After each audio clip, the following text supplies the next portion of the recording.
जी की कथा। दो सेठानियाँ थीं। एक के घर में धन बहुत था पर वह कंजूस थी। दूसरी के पास धन थोड़ा कम था पर मन से वह बहुत अमीर थी। रोज सवेरे उठती, गंगा स्नान करती, तुलसी माता, बड़ पीपल सींचने, भगवान के मंदिर जाके पूजा करती। धर्मराज सूरज भगवान की कहानी सुनती, भगवान के भोग लगाकर अतिथि को जिमाती, गाय कुत्ता के लिए ग्रास निकालती। दूसरी सेठानी इस धर्मात्मा को देखकर हंसती और कहती, पता नहीं दिन भर क्या करती रहती है। थोड़े समय बाद दोनों सेठानियों को भगवान का बुलावा आया। धर्मात्मा सेठानी के तो यमराज जी ने विमान भेजा और दूसरी को दूत मारते ही ले गया। रास्ते में सेठानी बोली, मेरे को भूख लगी है। तो दूत बोले, किसी को कुछ दिया होगा तो मिलेगा। फिर बोली, प्यास लगी है। दूत बोले, किसी को पानी पिलाया तो मिलेगा। रास्ते में उसे काट चुभने लगे, गर्मी पड़ने लगी, पर दूत तो उसे घसीटे ही ले गए। अब सेठानी बहुत पछताने लगी कि सब कुछ होते हुए भी दान धर्म नहीं किया। इतने में यमराज का दरबार आया। धर्मात्मा बुढ़िया को भगवान के पास सिंहासन मिला और वह उस पर बैठी थी। उधर दूसरी सेठानी को तपते कुंड में डाल दिया। अब सेठानी यमराज से बोली, मुझे 1.25 पहर का जीवन दान दे दो, मैं वापस आकर दंड भोग लूंगी। यमराज बोले, ठीक है। सेठानी के शरीर में वापस प्राण डाल दिए।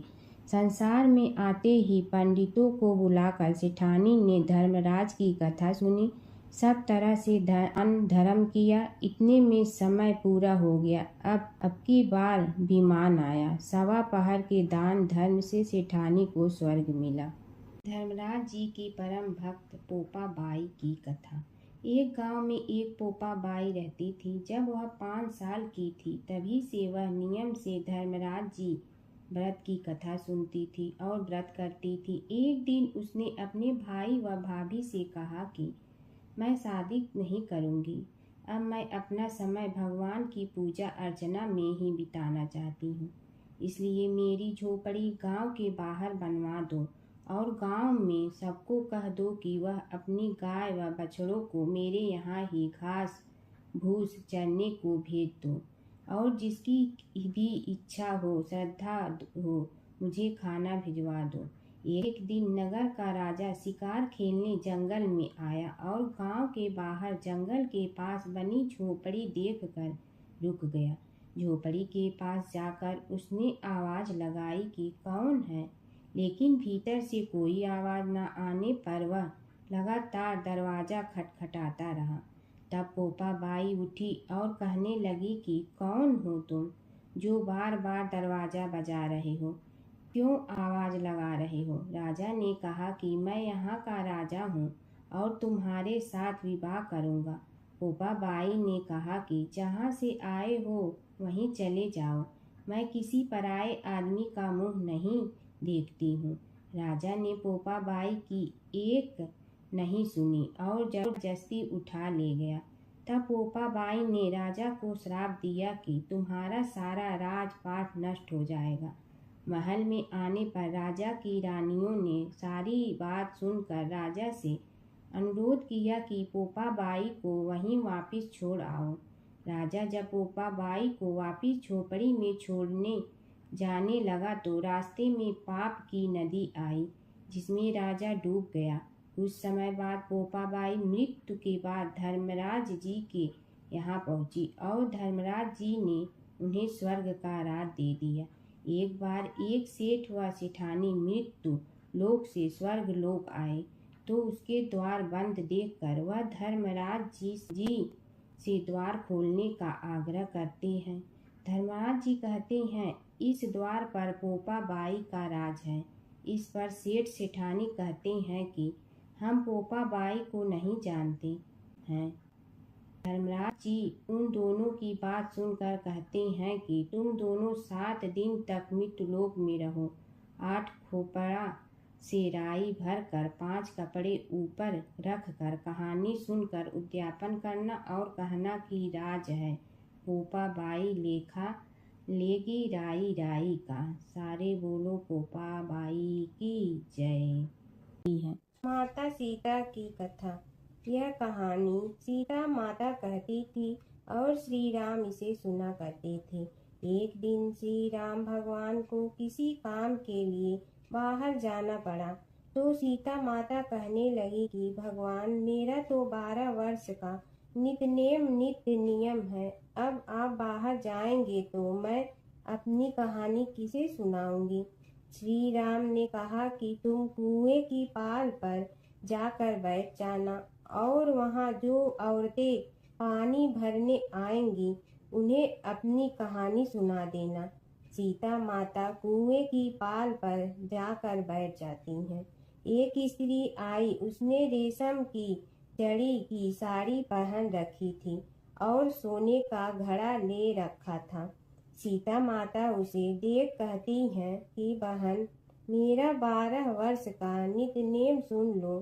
पर वह स्त्री बोली कि मैं तुम्हारा नित्य नेम सुनूंगी तो मुझे घर जाने में देरी हो जाएगी और मेरी सास मुझसे लड़ेंगी। उसने कहानी नहीं सुनी और चली गई। उसकी रेशम जड़ी की साड़ी फट गई, सोने का घड़ा मिट्टी के घड़े में बदल गया। सास ने देखा तो पूछा कि ये किसका दोष अपने सिर लेकर आ गई है।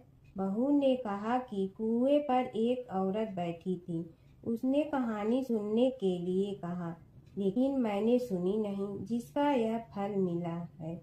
बहू की बात सुनकर अगले दिन वही साड़ी और घड़ा लेकर सास कुएं की पाल पर गई।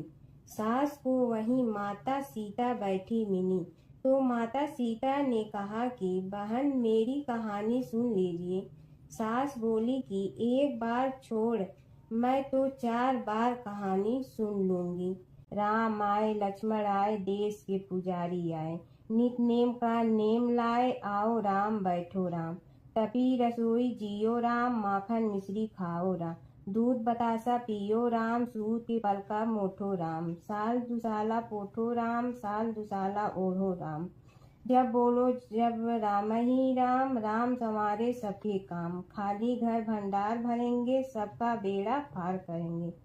श्री राम जय राम जय जय राम। सास बोली कि बहन, कहानी तो बहुत अच्छी लगी। कहानी सुनकर सास घर चली गई और उसकी साड़ी फिर से रेशम जड़ी की बन गई। मिट्टी का घड़ा फिर सोने के घड़े में बदल गया। बहू कहने लगी, सासू माँ, आपने ये सब कैसे किया। सास ने कहा कि बहू, तू दोष लगा के आई थी और मैं अब दोष उतार कर आ रही हूँ।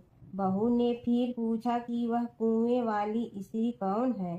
सास बोली कि वे सीता माता थी। वे पुराने से नया कर देती हैं, खाली घर में भंडार भर देती हैं। वह लक्ष्मी जी का वास घर में कर देती हैं। आदमी की जो भी इच्छा हो उसे पूरा कर देती हैं। बहू बोली कि ऐसी कहानी मुझे भी सुना दो। सास बोली कि ठीक है, तुम भी सुनो। और सास ने कहानी शुरू की। राम आए लक्ष्मण आए, देश के पुजारी आए, नित नेम का नेम लाए, आओ राम बैठो राम। तपी रसोई जियो राम, माखन मिश्री खाओ राम। दूध बतासा पियो राम, सूत के पलका मोठो राम। साल दुसाला पोठो राम, साल दुसाला ओढ़ो राम। जब बोलो जब राम ही राम, राम संवारे सबके काम। खाली घर भंडार भरेंगे, सबका बेड़ा पार करें। श्री राम जय जय राम। कहानी सुनकर बहू बोली कि कहानी तो बहुत अच्छी है। सास ने कहा कि ठीक है, इस कहानी को रोज कहा करेंगे। अब सास बहू रोज सवेरे उठती, नहाती धोती और पूजा करने के बाद नित नेम की सीता की कहानी कहती। एक दिन उनके यहाँ एक पड़ोस की औरत आई और बोली कि बहन, जरा सी आँच दे ना। तो वह बोली कि आज तो अभी हमने जलाई ही नहीं। पड़ोसन ने कहा कि तुम सुबह 4 बजे से उठकर क्या कर रही हो। फिर उन्होंने कहा कि सुबह उठकर हम पूजा करते हैं, फिर सीता माता की नित्य नेम की कहानी कहते हैं। पड़ोसन ने उसकी बात सुनकर फिर कहा कि सीता माता की कहानी कहने से तुम्हें क्या मिलता है? वे बोली कि इनकी कहानी कहने से घर में भंडार भर जाते हैं, सारे काम सिद्ध होते हैं, मन की इच्छा भी पूरी हो जाती है। पड़ोसन कहती है कि बहन, ऐसी कहानी तो मुझे भी सुना दो। फिर वह बोली कि ठीक है, तुम भी यह कहानी सुन लो। राम आए लक्ष्मण आए, देश के पुजारी आए, नित नेम का नेम लाए, आओ राम बैठो राम। सारी कहानी सुनने के बाद पड़ोसन कहने लगी, बहन कहानी तो मुझे बहुत अच्छी लगी। अब वह पड़ोसन भी नित नेम सीता माता की कहानी कहने लगी। कहानी कहने से सीता माता ने पड़ोसन के भी भंडार भर दिए। अब तो पूरे मोहल्ले में नित नेम की कथा चल पड़ी। हर किसी की मनोकामना पूरी होने लगी। हे सीता माता, जैसे आपने उनके भंडार भरे, वैसे ही आप हमारे भी भंडार भरना, सबकी भरना, कहानी सुनने वाले के भी और कहानी कहने वाले के भी। जमुना की कहानी। प्राचीन समय में एक गांव था जिसमें दो बहनें रहा करती थी। एक बहन का नाम गंगा था तो दूसरी बहन का नाम जमुना था। एक बार दोनों बहनें एक साहूकार के खेत से गुजर रही थी तो जमुना ने 13 दाने जौ के तोड़ लिए, जिसे देख गंगा बोली कि तुझे तो ग्रहण लग गया, तूने चोरी की है। इस पर जमुना बोली कि अब मेरा ग्रहण कैसे धुलेगा। गंगा ने कहा कि तुझे 12 साल तक साहूकार के यहाँ नौकरी करनी पड़ेगी, तभी तेरा पाप धुलेगा और ग्रहण से मुक्ति मिलेगी। जमुना साहूकार के यहाँ नौकरी के लिए जाती है और अपने लिए काम मांगती है। साहूकार उसे काम पर रख लेता है, लेकिन काम करने से पहले जमुना उसे कहती है कि मैं सारे काम करूंगी, लेकिन 4 काम नहीं करूंगी।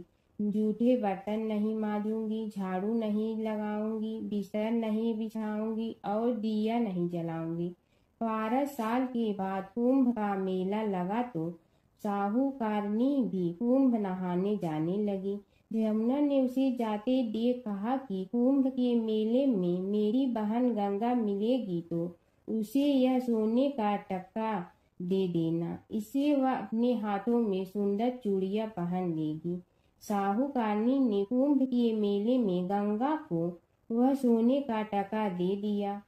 गंगा ने उनसे वह टका लेते हुए कहा कि मेरी बहन को कहना कि उसके 12 वर्ष पूरे हो गए हैं, अब वह वहां वापिस आ जा।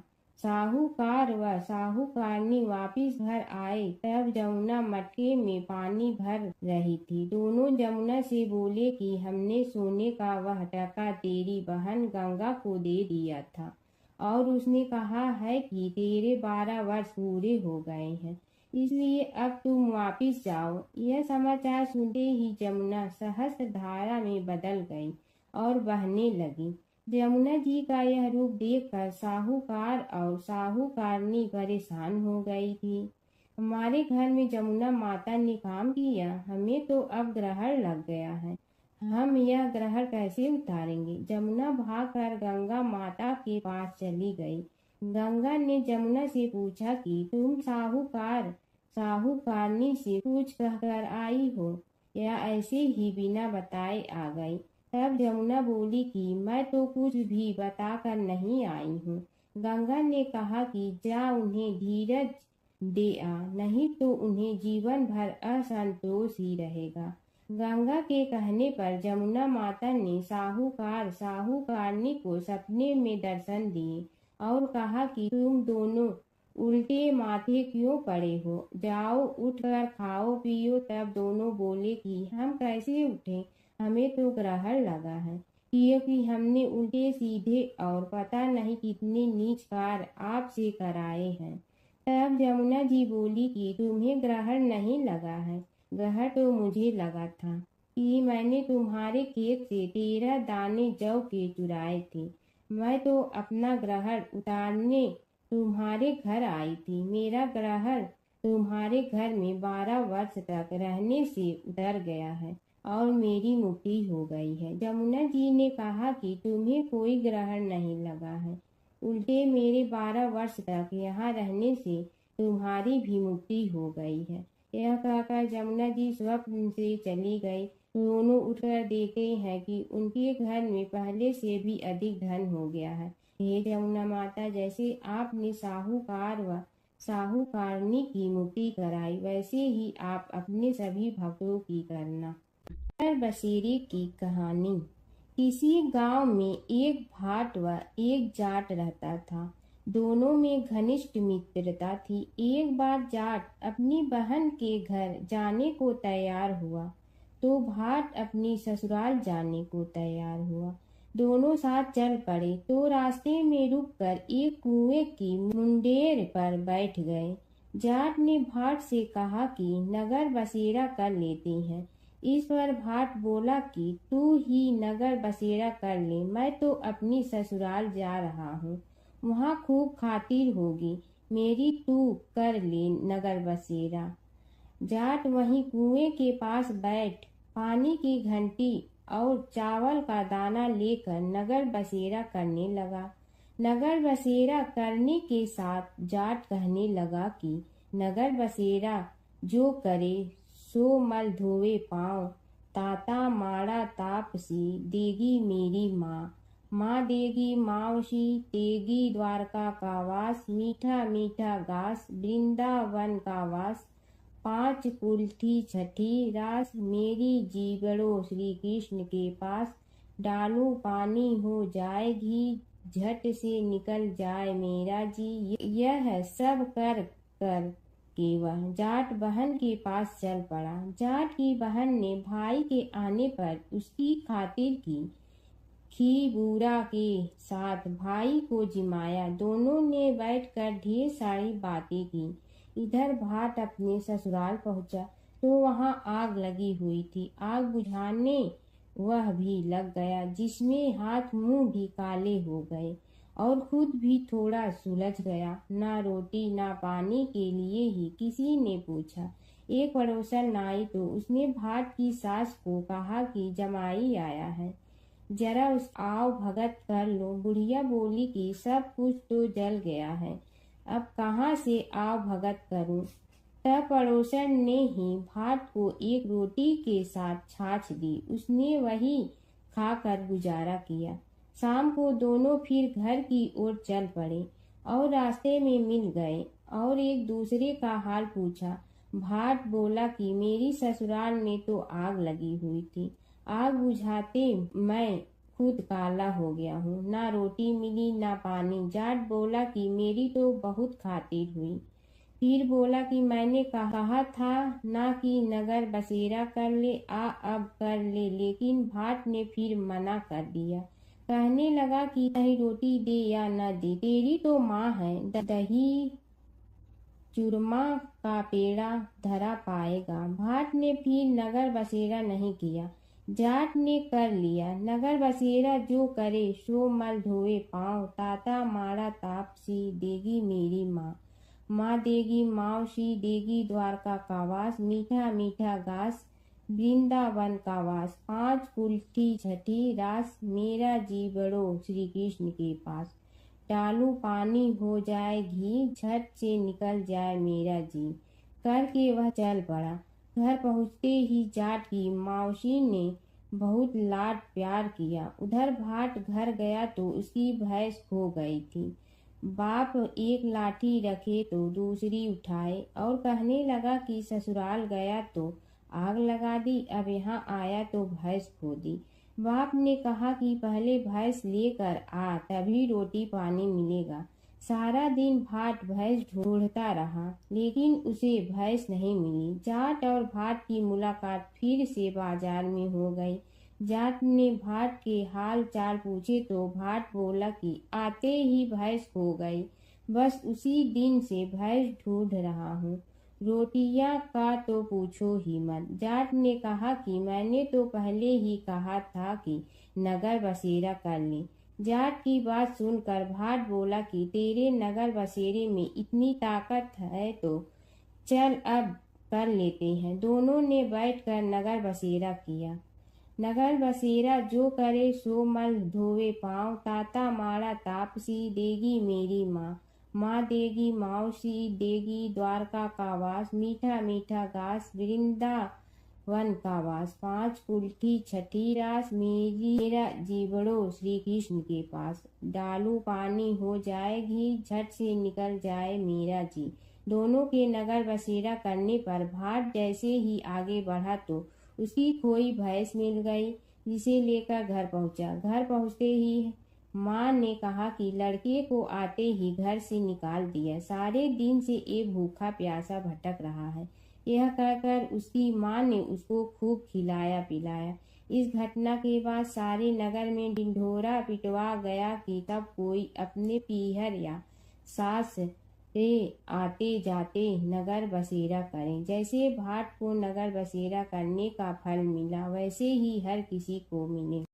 गणेश और बुढ़िया माई की कथा। एक बुढ़िया थी, वह बहुत ही गरीब और दृष्टिहीन थी। उसके एक बेटा और बहू थे। वह बुढ़िया सदैव गणेश जी की पूजा किया करती थी। एक दिन गणेश जी प्रकट होकर उस बुढ़िया से बोले, बुढ़िया माँ, तू जो चाहे सो मांग ले। बुढ़िया बोली, मुझे तो मांगना नहीं आता, कैसे और क्या मांगूं? तब गणेश जी बोले, अपने बहू बेटे से पूछ कर मांग ले। तब बुढ़िया ने अपने बेटे से कहा, गणेश जी कहते हैं तू कुछ मांग ले, बता मैं क्या मांगूं? पुत्र ने कहा, माँ तू धन मांग ले। बहू से पूछा तो बहू ने कहा, नाती मांग ले। तब बुढ़िया ने सोचा कि ये तो अपने अपने मतलब की बात कर रहे हैं।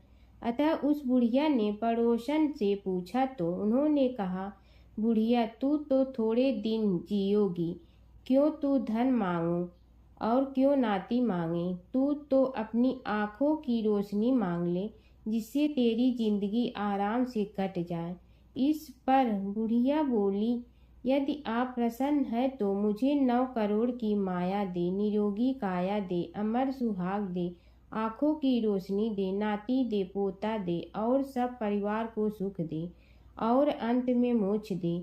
यह सुनकर तब गणेश जी बोले, बुढ़िया माँ, तुमने तो हमें ठग लिया। फिर भी जो तूने मांगा है वचन के अनुसार सब तुझे मिलेगा। और यह कहकर गणेश जी अंतर ध्यान हो गए। उधर बुढ़िया माँ ने जो कुछ मांगा वह सब कुछ मिल गया। हे गणेश जी महाराज, जैसे तुमने उस बुढ़िया माँ को सब कुछ दिया वैसे ही सबको देना। बुढ़िया माई को मुक्ति दी। तुलसी माता की कथा।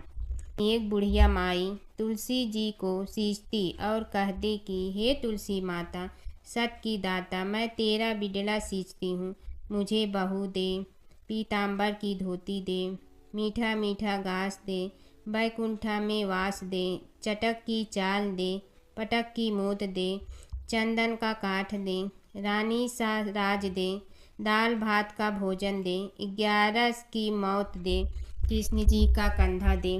तब तुलसी माता यह सुनकर सूखने लगी। तो भगवान ने पूछा कि हे तुलसी, तुम क्यों सूख रही हो? तुलसी माता ने कहा कि एक बुढ़िया रोज आती है और यही बात कह जाती है, मैं सब बात तो पूरा कर दूंगी, लेकिन कृष्ण का कंधा कहाँ से लाऊंगी? तो भगवान बोले, जब वो मरेगी तो मैं अपने आप कंधा दे आऊँगा, तू बुढ़िया माई से कह देना। जब बुढ़िया माई मर गई, सब लोग आ गए। जब माई को ले जाने लगे तो वह किसी से न उठी। तब भगवान एक 12 बरस के बालक का रूप धारण करके आए।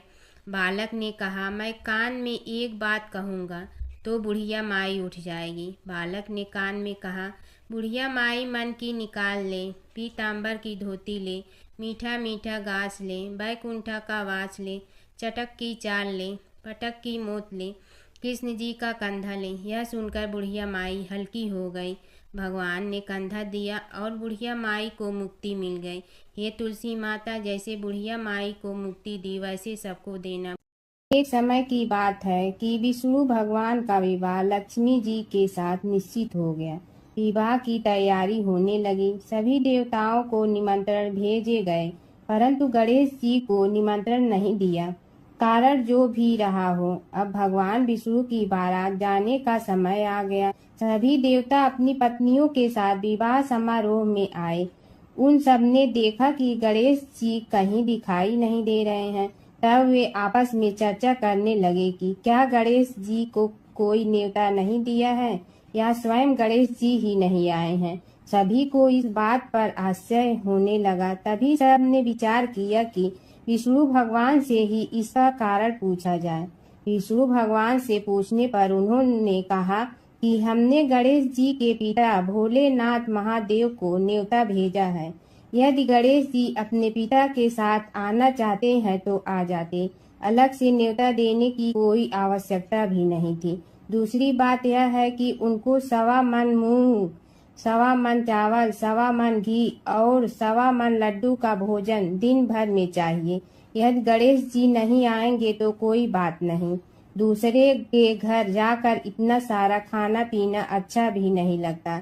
इतनी वार्ता कर ही रहे थे कि किसी एक ने सुझाव दिया, यदि गणेश जी आ भी जाए तो उनके द्वारपाल बनाकर बैठा देंगे कि आप घर की याद रखना। आप तो चूहे पर बैठकर धीरे धीरे चलोगे तो बारात से बहुत पीछे रह जाओगे। यह सुझाव भी सबको पसंद आ गया तो विष्णु भगवान ने भी अपनी सहमति दे दी। होना क्या था कि इतने में गणेश जी वहां आ पहुंचे और उन्हें समझा बुझा कर घर की रखवाली करने बैठा दिया गया। बारात चल रही थी, तब नारद जी ने देखा कि गणेश जी तो दरवाजे पर ही बैठे हुए हैं, तो वे गणेश जी के पास गए और रुकने का कारण पूछा। गणेश जी कहने लगे कि विष्णु भगवान ने मेरा बहुत अपमान किया है। नारद जी ने कहने लगे कि अपनी मूसक देना को आगे भेज दे तो वह रास्ता खोद देगी, जिससे उनके वाहन धरती में धंस जाएंगे। तब आपको सम्मान पूर्वक बुलाना पड़ेगा। अब तो गणेश जी ने अपनी मूसक सेना जल्दी से आगे भेज दी और सेना ने जमीन पोली कर दी। जब बारात वहां से निकली तो रथों के पहिए धरती में धंस गए। लाख कोशिश करे परंतु पहिए नहीं निकले। सभी ने अपने अपने उपाय किए परंतु पहिए तो नहीं निकले, बल्कि जगह जगह से टूट गए। किसी की समझ में नहीं आ रहा था कि अब क्या किया जाए। तब तो नारद जी ने कहा, आप लोगों ने गणेश जी का अपमान करके अच्छा नहीं किया। यदि उन्हें मना कर लाया जाए तो आपका कार्य सिद्ध हो सकता है और यह संकट टल सकता है। शंकर भगवान ने अपने दूत नंदी को भेजा और वे गणेश जी को लेकर आए। गणेश जी का आदर सम्मान के साथ पूजन किया। तब कहीं रथ के पहिए निकले। अब रथ के पहिए निकल के परंतु टूट फूट गए तो उन्हें सुधारे गए। पास के खेत में खाती काम कर रहा था, उसे बुलाया गया। खाती अपना कार्य करने के पहले श्री गणेशाय नमः कहकर गणेश जी की वंदना मन ही मन करने लगा। देखते ही देखते खाती ने सभी पहियों को ठीक कर दिया। तब खाती कहने लगा कि हे देवताओं, आपने सर्वप्रथम गणेश जी को नहीं मनाया होगा और न ही उनकी पूजन की होगी, इसीलिए तो आपके साथ यह संकट आया है। हम तो मूर्ख अज्ञानी हैं, फिर भी पहले गणेश जी को पूजते हैं, उनका ध्यान करते हैं। आप लोग तो देवतागण हैं, फिर भी आप गणेश जी को कैसे भूल गए। अब आप लोग भगवान श्री गणेश जी की जय बोल कर जाएं तो आपके सब काम बन जाएंगे और संकट कट जाएंगे। ऐसा कहते हुए बारात वहां से चल दी और विष्णु भगवान को लक्ष्मी जी के साथ विवाह संपन्न करा के सभी सकुशल घर लौट आए। हे गणेश जी महाराज, आपने विष्णु को जैसे कारज सारियो ऐसे कारज सबको सिद्ध कर जो। बोलो गजानन भगवान की जय। प्राचीन काल की बात है। एक नगर में धर्मपाल नाम का एक निर्धन किंतु अत्यंत धर्मनिष्ठ व्यक्ति रहता था। वह न तो अधिक पूजा पाठ जानता था और न ही उसके पास धन था, परंतु उसके हृदय में भगवान विष्णु के प्रति अपार श्रद्धा थी। प्रतिदिन प्रातः स्नान कर भगवान विष्णु का स्मरण करता और तुलसी दल अर्पित करता। तब भी वह हरि नाम का जाप करता रहता। एक दिन किसी कारणवश वह पूजा न कर सका। मन में ग्लानि हुई और रात को उसने भगवान विष्णु से क्षमा याचना की। उसी रात उसे स्वप्न में विष्णु ने दर्शन दिए और कहा, हे भक्त, जो भी व्यक्ति श्रद्धा से मेरा स्मरण करता है मैं उसके सभी पाप हर लेता हूँ। भक्ति में विधि नहीं, भाव प्रधान होता है। कुछ समय बाद धर्मपाल के जीवन की सभी कठिनाइयाँ दूर हो गई। उसके घर में सुख, शांति और समृद्धि आ गई। अंत समय में उसे वैकुंठ लोक की प्राप्ति हुई। विष्णु भगवान की कथा। एक नगर में एक सेठ व एक सेठानी रहते थे और सेठानी रोज विष्णु भगवान की पूजा करती थी। सेठ को उसका पूजा करना बिल्कुल अच्छा नहीं लगता था। इसी वजह से एक दिन सेठ ने सेठानी को घर से निकाल दिया। घर से निकलने पर वह जंगल की ओर गई तो देखा 4 आदमी मिट्टी खोदने का काम कर रहे थे। उसने कहा कि मुझे नौकरी पर रख लो। उन्होंने उसे रख लिया, लेकिन मिट्टी खोदने से सेठानी के हाथों में छाले पड़ गए और उसके बाल भी उड़ गए। वह आदमी कहते हैं कि बहन, लगता है तुम किसी अच्छे घर की महिला हो। तुम्हें काम करने की आदत नहीं है। तुम एक काम रहने दो और हमारे घर का काम कर लिया करो। वह चारों आदमी उसे अपने साथ घर ले गए और वह 4 मुट्ठी अनाज लाते और सभी बांट कर खा लेते। एक दिन सेठानी ने कहा कि कल से 8 मुट्ठी अनाज लाना। अगले दिन वह 8 मुट्ठी अनाज लाए और सेठानी पड़ोसन से आग मांग लाई। उसने भोजन बनाया, विष्णु भगवान को भोग लगाया, फिर सभी को खाने को दिया। सारे भाई बोले कि बहन, आज तो भोजन बहुत स्वादिष्ट बना है। सेठानी ने कहा कि भगवान का जूठा है तो स्वाद तो होगा ही।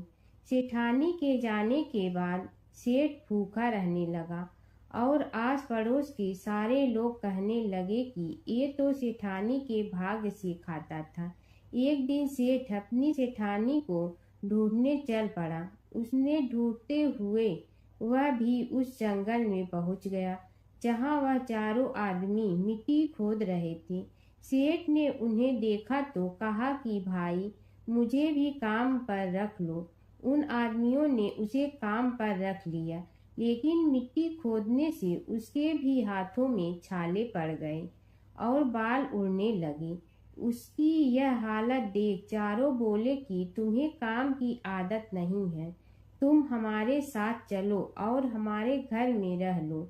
सेठ उन चारों आदमियों के साथ उनके घर चला गया और जाते ही उसने सेठानी को पहचान लिया, लेकिन सेठानी घूंघट में थी तो सेठ को देख नहीं पाई। सेठानी ने सभी के लिए भोजन तैयार किया और हर रोज की भांति विष्णु भगवान को भोग लगाया।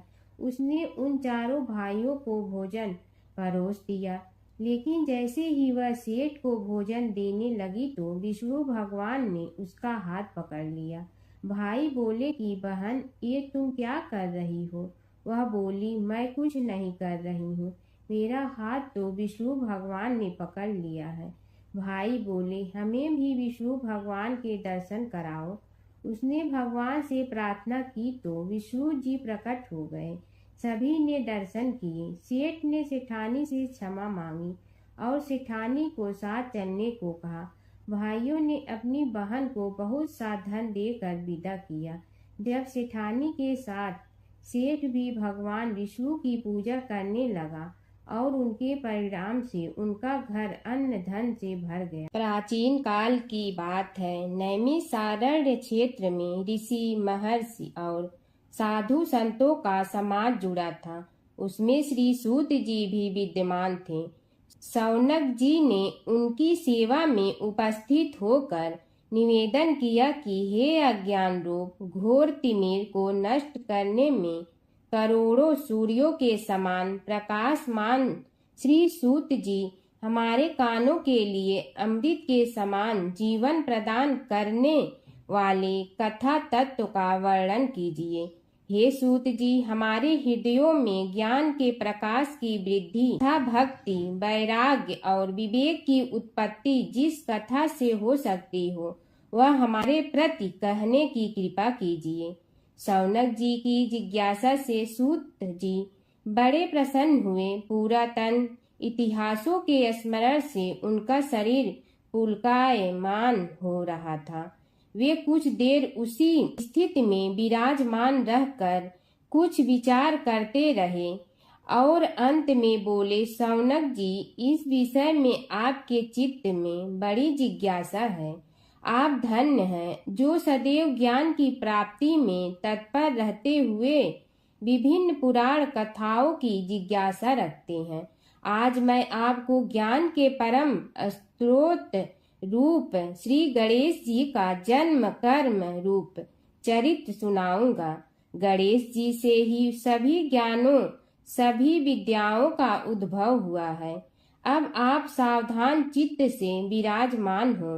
श्री गणेश जी के ध्यान और नमस्कार पूर्वक उनका चरित्र श्रवण करें। नमस्तस्मै गणेशाय ब्रह्मा विद्या प्रदायिनी यनागस्त्यसमः साक्षात विघ्न सागर सोषणे। कैसे हैं वे श्री गणेश जो सभी प्रकार की ब्रह्म विद्याओं को प्रदान करने वाले अर्थात ब्रह्मा के सगुण और निर्गुण स्वरूप पर प्रकाश डालने और जीव ब्रह्मा का अभेद प्रतिपादन करने वाली विद्याओं के दाता हैं। वे विघ्नों के समुद्रों को महर्षि अगस्त्य के समान शोषण करने में समर्थ हैं। इसलिए उनका नाम विघ्न सागर शोषक के नाम से प्रसिद्ध है। मैं उन भगवान श्री गणेश जी को नमस्कार करता हूँ। प्रथम पूजा के अधिकारी श्री गणेश जी, यह कहकर सूत जी कुछ समय के लिए मौन हो गए और फिर बोले, शौनक जी, भगवान गणेश जी ही सर्वप्रथम पूजा प्राप्ति के अधिकारी हैं। किसी भी देवता की पूजा करो, पहले उनकी पूजा करो। शौनक जी ने निवेदन किया, हे भगवान, हे सूत, सर्वप्रथम यह बताने की कृपा कीजिए कि गणेश जी को प्रथम पूजा का अधिकार किस प्रकार प्राप्त हुआ। इस विषय में मेरी बुद्धि मोह को प्राप्त हो रही है कि सृष्टि रचयिता ब्रह्मा जी, पालन करता भगवान नारायण और संहार करता शिव जी में से किसी को प्रथम पूजा का अधिकारी क्यों नहीं माना गया। यह त्रिदेव ही तो सबसे बड़ा देवता माने जाते हैं। सूत जी ने कहा, शौनक जी, यह भी एक रहस्य ही है। देखो, अधिकार मांगने से नहीं मिलता, इसके लिए योग्यता होनी चाहिए। संसार में अनेकों देवी देवताएं पूजे जाते हैं। पहले जो जिसका इष्ट देव होता है वह उसी की पूजा किया करता है। इससे बड़े देवताओं के महत्व में कमी आने की आशंका उत्पन्न हो गई। इस कारण देवताओं में परस्पर विवाद होने लगा। वे उसका निर्णय प्राप्त करने के लिए शिव जी के पास पहुँचे और प्रणाम करके पूछने लगे, प्रभु, हम सब में प्रथम पूजा का अधिकारी कौन है। शिव जी सोचने लगे कि किसे प्रथम पूजा का अधिकारी माने। तभी उन्हें एक युक्ति सूझी। बोले, देवगण, इसका निपटारा बातों से नहीं तथ्यों से होगा। इसके लिए एक प्रतियोगिता रखनी होगी, शिव की परिक्रमा करने की प्रतियोगिता।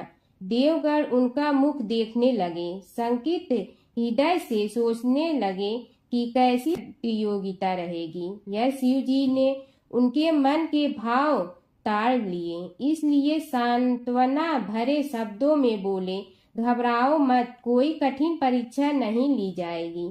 बस इतना ही कि सभी अपने अपने वाहनों पर चढ़कर संसार की परिक्रमा करो और फिर यहाँ लौट आओ। जो पहले लौटेगा वही सर्वप्रथम पूजा का अधिकारी होगा।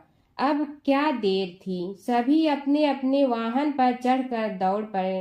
किसी का वाहन गजराज था तो किसी का सिंह, किसी का भैंसा तो किसी का मृग, किसी का हंस तो किसी का उल्लू, किसी का अश्व तो किसी का श्वान। अभिप्राय यह है कि वाहनों को विविधता के दर्शन उस समय जितने भले प्रकार से हो सकते थे उतने अन्य समय में नहीं। सबसे गया बीता वाहन गणेश जी का था मूषक, उससे चूहा भी कहते हैं। ऐसे वाहन के बल भरोसे इस प्रतियोगिता में सफल होना तो क्या, सम्मिलित होना भी हास्यास्पद है। गणेश जी ने सोचा, छोड़ो, क्या होगा प्रतियोगिता में भाग लेने से, हम तो यहाँ बैठे रह कर ही तमाशा देखेंगे। वे बहुत देर तक विचार करते रहे। अंत में उन्हें एक युक्ति सूझी। शिव जी स्वयं ही जगदाता हैं, यह संसार उन्हीं का प्रतिबिंब है, तब क्यों न इन्हीं की परिक्रमा कर ली जाए। इनकी परिक्रमा करने से ही संसार की परिक्रमा हो जाएगी। ऐसा निश्चय कर उन्होंने मूषक पर चढ़कर शिव जी की परिक्रमा की और उनके समक्ष जा पहुँचे। शिव जी ने कहा, तुमने परिक्रमा पूर्ण कर ली? उन्होंने उत्तर दिया, जी हाँ। शिव जी सोचने लगे कि इसे तो यहीं घूमते हुए देखा, फिर परिक्रमा कैसे कराया। देवताओं का परिक्रमा करके लौटना आरंभ हुआ और उन्होंने गणेश जी को वहां बैठे देखा तो माथा ठनक गया। फिर भी साहस करके बोले, अरे तुम विश्व की परिक्रमा के लिए नहीं गए? गणेश जी ने कहा, अरे मैं कब का यहाँ आ गया। देवता बोले, तुम्हें तो कहीं भी नहीं देखा। गणेश जी ने उत्तर दिया, देखते कहाँ से, समस्त संसार शिव जी में विद्यमान है। इनकी परिक्रमा करने से ही संसार की परिक्रमा पूर्ण हो गई। सूत जी बोले, शौनक, इस प्रकार गणेश जी ने अपनी बुद्धि के बल पर ही विजय प्राप्त कर ली। उनका कथन सत्य था, इसलिए कोई विरोध करता भी तो कैसे। बस उसी दिन से गणेश जी की प्रथम पूजा होने लगी। सूत जी बोले, हे शौनक जी, यह एक तथ्य है कि गणेश जी ही उसके पात्र हैं। वे बड़े देवता का भी कार्य सिद्धि में विघ्न उपस्थित होने पर उन विघ्न राज का आश्रय न लिया हो। हे शौनक, वे देव भी बड़े दयालु हैं। नाम तो शिव जी का ही आशुतोष है, किंतु वे सर्वात्मा और सर्वरक्षक प्रभु तो शिव जी की अपेक्षा भी शीघ्र ही प्रकट हो जाते हैं। उनका भक्त कभी किसी संकट में नहीं पड़ता। यदि प्रारब्ध वशात कभी किसी विपत्ति में पड़ भी जाता है तो गणेश्वर की उपासना करने पर उनके अनुग्रह से उनके समस्त दुख दूर होकर परम सुख की प्राप्ति होती है। शौनक ने कहा, हे सूत जी, हे महाभाग, हे प्रभु, मैं गणेश जी के विभिन्न चरित्रों का अध्ययन करना चाहता हूँ, तो मुझे बताइए कि किस ग्रंथ का अवलोकन करूँ। हे दयामय, आपको तो उनके समस्त चरित्र विदित है कि यदि आप ही उन्हें सुनाने की कृपा करें तो मेरा अत्यधिक उपकार होगा। सूत जी बोले, हे शौनक भगवान, गणेश्वर के इतने चरित्र हैं कि उन सब का कथन इस जिह्वा से संभव नहीं, क्योंकि प्रभु अनंत, प्रभु चरित्र अनंता वाली बात समस्त विद्वान ऋषि मुनि कहते हैं। फिर भी गणेश जी प्रथम पूजा के अधिकारी होने के कारण समस्त देव चरित्रों में जुड़े हुए हैं, इसलिए उनका प्रभाव भी सर्वाधिक व्यापक है। हे मुने, हे शौनक, वे भगवान सर्व समर्थ हैं। वे सभी का तिरस्कार करने में समर्थ हैं, किंतु उनका तिरस्कार कोई भी नहीं कर सकता। यह त्रिलोक्य उन्हीं भगवान के संकेत पर नित्य करता है। इसकी समस्त क्रियाएं उन्हीं की इच्छा पर आश्रित हैं। हे शौनक भगवान, गणेश्वर स्वयं कहते हैं, शिवे विष्णु च शक्तौ च सूर्ये मयि निराधिप यो भेद बुद्धि योगः स सम्य योगो मतो मम। हे नरेश्वर, हे वरेण्य, शिव, विष्णु, शक्ति, सूर्य और मुझ गणेश में जो अभेद बुद्धि योग है, मेरे मत में वही सम्यक योग है। इससे यह भी सिद्ध है कि समस्त देवता उन्हीं के स्वरूप हैं। वे ही भगवान विभिन्न कार्य रूपों के अनुसार अपना भिन्न भिन्न नाम रखते हैं। हे मुनि श्रेष्ठ, उन सब देवताओं के चरित्र भी उन्हीं गणराज के चरित्र हैं। यद्यपि सब चरित्र एक ही ग्रंथ में मिलने में संभव नहीं है, फिर भी गणेश्वर के अनेकों प्रमुख चरित्रों का वर्णन गणेश पुराण में हुआ है। राजा सोमकांत का वृत्तांत कथन शौनक जी ने पूछा, हे प्रभु, गणेश पुराण का आरंभ किस प्रकार हुआ, यह मुझे बताने की कृपा करे। इस पर सूत जी ने कहने लगे, हे शौनक, यद्यपि गणेश पुराण है तो बहुत प्राचीन, क्योंकि भगवान गणेश्वर तो आदि हैं। न जाने कब से गणेश जी अपने उपासकों पर कृपा करते चले आ रहे हैं। उनके अनंत चरित्र हैं, जिनका संग्रह एक महापुराण का रूप ले सकता है। उसे एक बार भगवान नारायण ने नारद जी को और भगवान ने शंकर और जगन जननी पार्वती जी को सुनाया था। बाद में वही पुराण संक्षेप रूप में ब्रह्मा जी ने महर्षि वेद व्यास को सुनाया और फिर व्यास जी ने महर्षि भृगु को सुनाया। भृगु ने कृपा करके सौराष्ट्र के एक राजा सोमकांत को सुनाया था। तब से वह पुराण अनेक कथाओं में विस्तृत होता रहा और अनेक कथाओं से रहित होता हुआ अनेक रूप में प्रचलित है। शौनक जी ने पूछा, भगवान, आप यह बताने का कष्ट करें कि राजा सोमकांत कौन था। उसने महर्षि से गणेश पुराण का श्रवण कहाँ किया था, उस पुराण के श्रवण से उसे क्या क्या उपलब्धियां हुई। हे नाथ, मुझे श्री गणेश्वर की कथा के प्रति उत्कंठा बढ़ती ही जा रही है। सूत जी बोले, हे शौनक, सौराष्ट्र के देवनगर नाम की एक प्रसिद्ध राजधानी थी। वहाँ का राजा सोमकांत था। वह अपनी प्रजा का पुत्र के समान पालन करता था। वह वेद ज्ञान संपन्न, शस्त्र विद्या में पारंगत एवं प्रबल प्रतापी राजा, समस्त राजाओं में मान्य तथा अत्यंत वैभवशाली था। उसका ऐश्वर्य कुबेर के भी ऐश्वर्य को लज्जित करता था। उसने अपने पराक्रम से अनेकों देश जीत लिए थे। उसकी पत्नी अत्यंत रूपवती, गुणवती, धर्माज्ञा एवं पतिव्रत धर्म का पालन करने वाली थी। वह सदैव अपने प्राणनाथ की सेवा में लगी रहती थी। उसका नाम सुधर्मा था। जैसे वह प्रतिव्रता थी, वैसे ही राजा भी एक पत्नी व्रता का पालन करने लगा। उसके हेमकांत नामक एक सुंदर पुत्र था। वह भी सभी विद्याओं का ज्ञाता और अस्त्र शस्त्रादि के अभ्यास में निपुण हो गया था। यह सभी श्रेष्ठ लक्षणों से संपन्न, सद्गुणी एवं प्रजा जनों के हितों का अत्यंत पोषक था। इस प्रकार राजा सोमकांत स्त्री पुत्र, पशु वाहन, राज्य एवं प्रतिष्ठा आदि से सब प्रकार सुखी था। उससे दुख तो था ही नहीं। सभी राजागण उसका हार्दिक सम्मान करते थे तथा उसकी श्रेष्ठ कीर्ति भी संसार व्यापी थी। परंतु युवा अवस्था के अंत में सोमकांत को घृणित कोष्ठ रोग हो गया। उसके अनेक उपचार किए गए, किंतु कोई लाभ नहीं हुआ। रोग शीघ्रता से बढ़ने लगा और उसके कीड़े पड़ गए।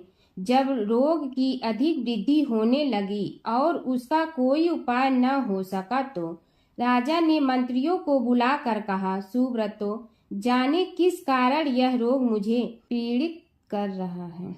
अवश्य ही यह किसी पूर्व जन्म के पाप का फल होगा। इसलिए मैं अब अपना समस्त राजपाट छोड़कर वन में रहूंगा। मेरे पुत्र हेमकांत को मेरे समान मानकर राज्य शासन का धर्म पूर्वक संचालन कराते रहें। यह कहकर राजा ने शुभ दिन दिखवाकर अपने पुत्र हेमकांत को राज्य पद पर अभिषेक किया और अपनी पत्नी सुधर्मा के साथ निर्जन वन की ओर चल दिया। प्रजापालक राजा के वियोग में समस्त प्रजा जन अश्रु बहाते हुए उनके साथ चले गए। राज्य की सीमा पर पहुंचकर राजा ने अपने पुत्र, अमात्यगण और प्रजा जनों को समझाया, आप सब लोग धर्म के जानने वाले, श्रेष्ठ आचरण में तत्पर एवं सहृदय हैं। यह संसार तो वैसे भी परिवर्तनशील है। जो आज है वह कल नहीं था और आने वाले कल में भी नहीं रहेगा। इसलिए मेरे जाने से दुख का कोई कारण नहीं है। मेरे स्थान पर मेरा पुत्र सभी कार्यों को करेगा। इसलिए आप सब उसके अनुशासन में रहते हुए उसे सदैव सम्मान करते रहें। फिर पुत्र से कहा, बेटा, यह स्थिति सभी के समझ आती रही है। हमारे पूर्व पुरुष भी परंपरागत रूप से वृद्धावस्था आने पर वन में जाते रहे हैं। मैं कुछ समय पहले ही वन में जा रहा हूँ, तो कुछ पहले या पीछे जाने में कोई अंतर नहीं पड़ता। यदि कुछ वर्ष बाद जाऊं तब भी मोह का त्याग करना ही होगा। इसलिए हे वत्स, तुम दुखित मत हो और मेरी आज्ञा मानकर राज्य शासन को ठीक प्रकार चलाओ। ध्यान रखना, क्षत्रिय धर्म का कभी त्याग न करना और प्रजा को सदा सुखी रखना। इस प्रकार राजा सोमकांत ने सभी को समझा बुझाकर वहां से वापस लौट आया और स्वयं अपनी पतिव्रता भार्या के साथ वन में प्रवेश किया। पुत्र हेमकांत के आग्रह से उसने सुबल और ज्ञान गम्य नामक 2 आत्माओं को भी साथ ले लिया। उन सब ने एक समतल एवं सुंदर स्थान देखकर वहां विश्राम किया। तभी उन्हें एक मुनि कुमार दिखाई दिया। राजा ने उससे पूछा, तुम कौन हो, कहाँ रहते हो? यदि उचित समझो तो मुझे बताओ। मुनि बालक ने कोमल बाड़ी में कहा, मैं महर्षि भृगु का पुत्र हूँ। मेरा नाम च्यवन है। हमारा आश्रम निकट में ही है। अब आप भी अपना परिचय दीजिए। राजा ने कहा, मुनि कुमार, आपका परिचय पाकर मुझे बड़ी प्रसन्नता हुई। मैं सौराष्ट्र के देवनगर नामक राज्य का अधिपति रहा हूँ। अब अपने पुत्र को राज्य देकर मैंने अरण्य की शरण ली है। मुझे कुष्ठ रोग अत्यंत पीड़ित किए हुए हैं। उसकी निवृत्ति का कोई उपाय करने वाला हो तो कृपा कर मुझे बताइए। मुनि कुमार ने कहा, मैं अपने पिताजी से अपना वृतांत कहता हूँ, फिर वे जैसा कहेंगे आपको बताऊंगा।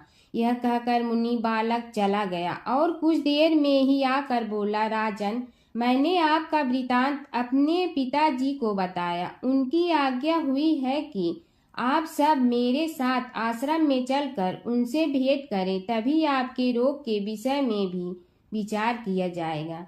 राजा सोमकांत के पूर्व जन्म का वृत्तांत भृगु द्वारा वर्णन।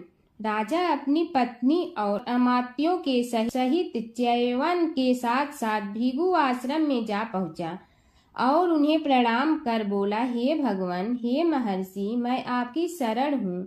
आप मुझ कुष्ठी पर कृपा कीजिए। महर्षि बोले, राजन, यह तुम्हारे किसी पूर्व जन्म कृत पाप का ही उदय हो गया है।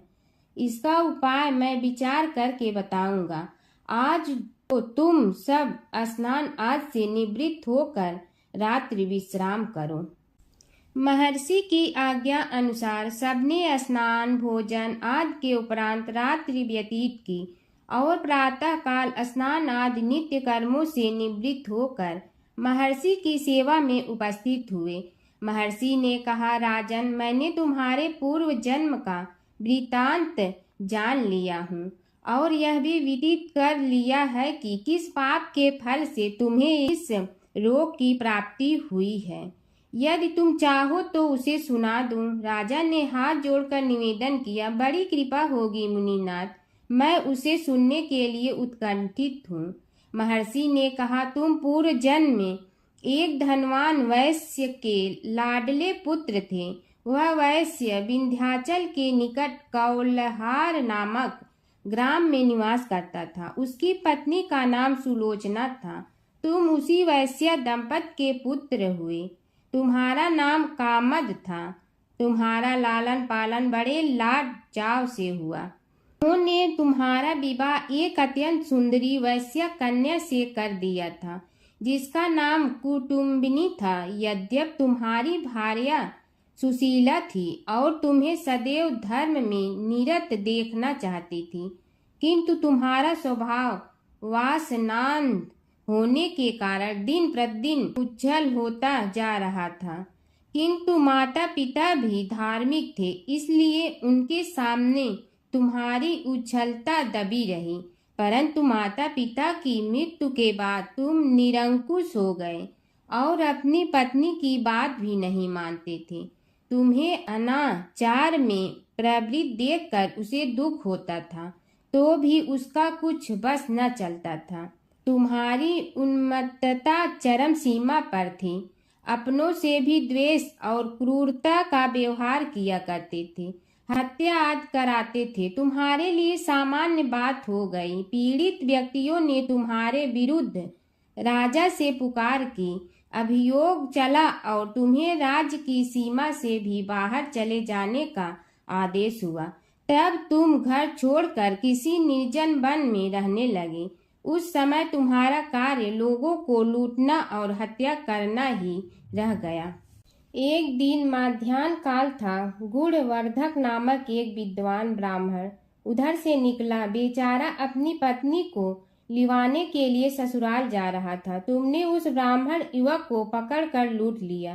प्रतिरोध करने पर उसे मारने लगे तो वह चित्कार करने लगा, मुझे मत मार, मत मार, देख मेरा दूसरा विवाह हुआ है, मैं पत्नी को लेने के लिए जा रहा हूँ।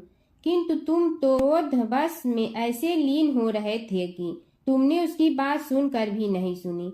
जब उसे मारने लगे तो उसने श्राप दे दिया, अरे हत्यारे, मेरी हत्या के पाप से तो सहस्त्र कल्प तक घोर नरक भोगोगे।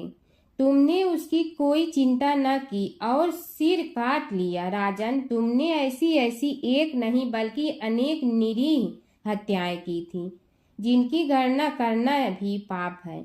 इस प्रकार इस जन्म में तुमने घोर पाप कर्म किए थे, किंतु बुढ़ापा आने पर जब अशक्त हो गए तब तुम्हारे साथ जो क्रूर कर्मा थे वे भी किनारा कर गए। उन्होंने सोच लिया कि अब तो इसे खिलाना भी पड़ेगा, इसलिए मरने दो यहीं। अमोघ प्रभाव गणेश उपासना का कथन। राजन, अब तुम निरालंब थे, चल फिर तो सकते ही नहीं थे। भूख से पीड़ित रहने के कारण रोगों ने भी घेर लिया। उधर से जो कोई निकलता तुम्हें घृणा की दृष्टि से देखता हुआ चला जाता। तब तुम आहार की खोज में बड़ी कठिनाई से चलते हुए एक जीर्ण शीर्ण देवालय में पहुंचा। उसमें भगवान गणेश्वर की प्रतिमा विद्यमान थी। तब न जाने किस पुण्य के उदय होने से तुम्हारे मन में गणेश जी के प्रति भक्ति भाव जागृत हुआ। तुम निराहार रहकर उनकी उपासना करने लगे। उससे तुम्हें सब कुछ मिला और रोग भी कम हुआ। राजन, तुमने अपने साथियों की दृष्टि बचाकर बहुत सा धन एक स्थान पर गाड़ दिया था। अब तुमने उस धन को उसे देवालय के जीर्णोद्धार में लगाने का निश्चय किया। शिल्पी बुलाकर उस मंदिर को सुंदर और भव्य बनवा दिया। इस कारण कुख्याति सुख्याति में बदलने लगी। फिर यथा समय तुम्हारी मृत्यु हुई। यमदूतों ने पकड़कर तुम्हें यमराज के समक्ष उपस्थित किया। यमराज तुमसे बोले, जीव, तुमने पाप और पुण्य दोनों ही किए हैं और दोनों का ही भोग तुम्हें भोगना है, किंतु पहले पाप का फल भोगना चाहते हो पुण्य का। इसके उत्तर में तुमने प्रथम अपने पुण्य कर्मों के भोग की इच्छा प्रकट की और इसीलिए उन्होंने तुम्हें राजकुल में जन्म लेने के लिए भेज दिया। पूर्व जन्म में तुमने भगवान गणाध्यक्ष का सुंदर एवं भव्य मंदिर बनवाया था, इसलिए तुम्हें सुंदर देह की प्राप्ति हुई। यह कहकर महर्षि भृगु कुछ रुके। उन्होंने देखा कि राजा को इस वृतांत पर शंका हो रही है। तभी महर्षि के शरीर में असंख्य विकराल पक्षी उत्पन्न होकर राजा की ओर झपटे। उनकी चोंच बड़ी तीक्ष्ण थी, जिनसे वे राजा के शरीर को नोच नोच कर खाने लगे। उसके कारण उत्पन्न असहनीय पीड़ा से व्याकुल हुए राजा ने महर्षि के समक्ष हाथ जोड़कर निवेदन किया, प्रभु, आपका आश्रम तो समस्त द्वेष आदि से परे है और यहाँ मैं आपकी शरण में बैठा हूँ। तब यह पक्षी मुझे आकर ही क्यों पीड़ित कर रहे हैं? हे मुनिनाथ, इनसे मेरी रक्षा कीजिए। महर्षि ने राजा के अंतर्वचन सुनकर सांत्वना देते हुए कहा, राजन, तुमने मेरे वचनों में शंका की थी और जो मुझ सत्यवादी के कथन में शंका करते हैं उसे खाने के लिए मेरे शरीर से इसी प्रकार पक्षी प्रकट हो जाते हैं, जो कि मेरे हुंकार करने पर भस्म हो जाया करते हैं। यह कर महर्षि ने हुंकार की और तभी वे समस्त पक्षी भस्म हो गए। राजा श्रद्धावनत होकर उनके समक्ष अश्रुपात करता हुआ बोला, प्रभु अब आप पाप से मुक्त होने का उपाय कीजिए। महर्षि ने कुछ विचार कर कहा, राजन तुम पर भगवान गणेश्वर की कृपा सहज रूप से है और वे ही प्रभु तुम्हारे पापों को भी दूर करने में समर्थ हैं। इसलिए तुम उनके पाप नाशक चरित्रों का श्रवण करो। गणेश पुराण में उनके चरित्रों का भले प्रकार वर्णन हुआ है, अतएव तुम श्रद्धा भक्ति पूर्वक उसी को सुनने में चित्त लगाओ। राजा ने प्रार्थना की, महामुनि मैंने गणेश पुराण का नाम भी आज तक नहीं सुना, तो उनके सुनने का सौभाग्य कैसे प्राप्त कर सकूंगा। हे नाथ, आपसे अधिक ज्ञानी और प्रकांड विद्वान और कौन हो सकता है। आप ही मुझ पर कृपा कीजिए। महर्षि ने राजा की दीनता देखकर उसके शरीर पर अपने कमंडल का मंत्रपूत जल छिड़का। तभी राजा को एक छींक आई और नासिका से एक अत्यंत छोटा काले वर्ण का पुरुष बाहर निकल आया। देखते देखते वह बढ़ गया। उसके भयंकर रूप को देखकर राजा कुछ भयभीत हुआ, किंतु समस्त आश्रमवासी वहां से भाग गए। वह पुरुष महर्षि के समक्ष हाथ जोड़कर खड़ा हो गया। उन्हें उसकी ओर देखा और कुछ उच्च स्वर में बोले, तू कौन है, क्या चाहता है। वह बोला, मैं साक्षात पाप हूँ, समस्त पापियों के शरीर में मेरा निवास है। आपके मंत्रपूत जल के स्पर्श से मुझे विवश होकर राजा के शरीर से बाहर निकलना पड़ा है। अब मुझे बड़ी भूख लगी है, बताइए क्या खाऊं और कहाँ रहूं। महर्षि बोले, तू उस आम के अवकाश स्थान में निवास कर और उसी वृक्ष के पत्ते खाकर जीवन निर्वाह कर। यह सुनते ही वह पुरुष आम के वृक्ष के पास पहुंचा, किंतु उसके स्पर्श मात्र से वह वृक्ष जलकर भस्म हो गया। फिर जब पाप पुरुष को रहने के लिए कोई स्थान दिखाई न दिया तो वह भी अंतर्हित हो गया। हर व्रत कथा के साथ पढ़ी और सुनी जाने वाली लपसी तपसी की यह कहानी। एक लपसी था, एक तपसी था। तपसी हमेशा भगवान की तपस्या में लीन रहता था। लपसी रोजाना सवा सेर की लपसी बनाकर भगवान का भोग लगाकर जीम लेता था। एक दिन दोनों लड़ने लगे। तपसी बोला, मैं रोज भगवान की तपस्या करता हूँ, इसलिए मैं बड़ा हूँ। लपसी बोला, मैं रोज भगवान को सवा सेर लपसी का भोग लगाता हूँ, इसलिए मैं बड़ा हूँ। नारद जी वहाँ से गुजर रहे थे। दोनों को लड़ता देखकर उनसे पूछा कि तुम क्यों लड़ रहे हो। तपसी ने खुद के बड़ा होने का कारण बताया और लपसी ने अपना कारण बताया। नारद जी बोले, तुम्हारा फैसला मैं करूँगा। दूसरे दिन लपसी और तपसी नहाकर अपनी रोज की भक्ति करने आए तो नारद जी ने छुपकर 1.25 करोड़ की एक एक अंगूठी उन दोनों के आगे रख दी। तपसी की नज़र उस अंगूठी पर पड़ी जो उसने चुपचाप अंगूठी उठाकर अपने नीचे दबा ली। तब लपसी की नज़र अंगूठी पर पड़ी, लेकिन उसने ध्यान नहीं दिया। भगवान को भोग लगाकर लपसी खाना खाने लगा।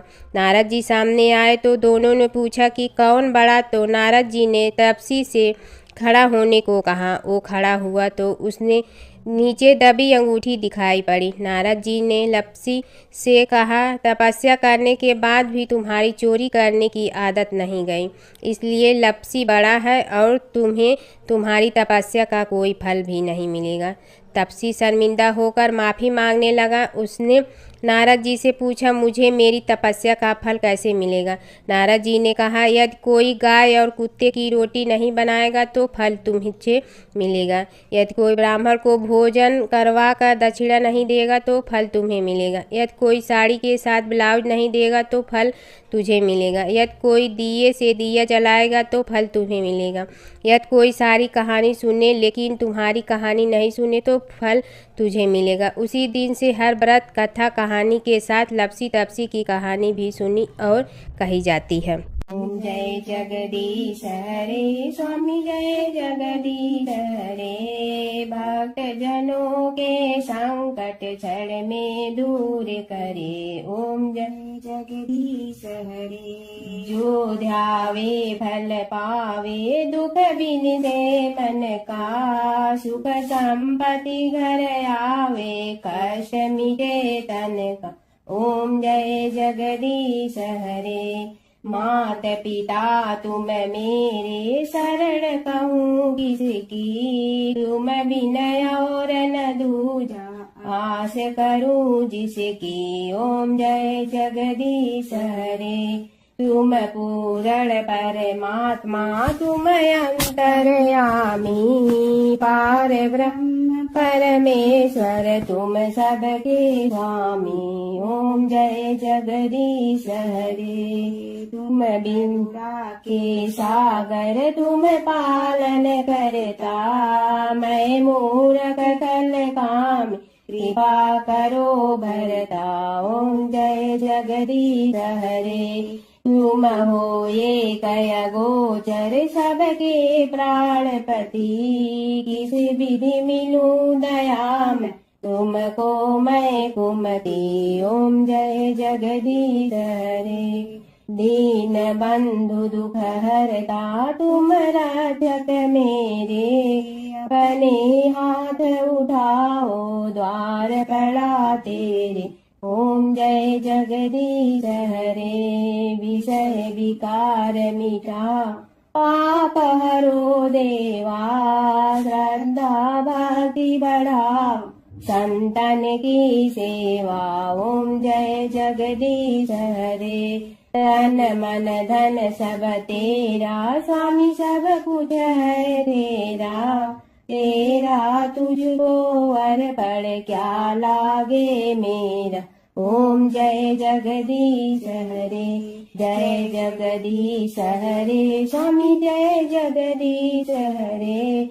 भक्त जनों के संकट क्षण में दूर करे। ओम जय जगदीश हरे स्वामी जय जगदीश हरे।